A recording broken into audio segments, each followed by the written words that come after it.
October 16 na po tayo.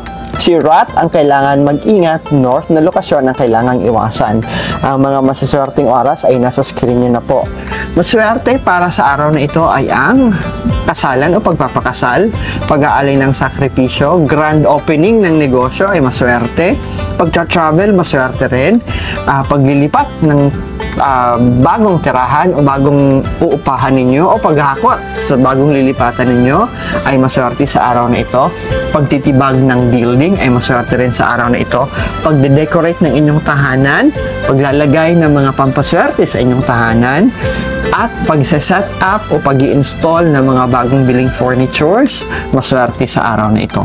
Ang kailangan nating iwasan on October 16, pagbili ng mga alagang hayop, pagbili ng mga livestocks, pagbili ng bahay at lupa, o di naman kaya pagbili ng farmland, hindi maswerte sa araw na ito. Hindi rin maswerte sa araw na ito na iparehistro ang mga bagong biling properties ninyo. At hindi rin maswerte sa araw na ito ang pagdalo ng libing at ng patay. So, look for a different date na lang o bumisita na lang kayo sa ibang araw.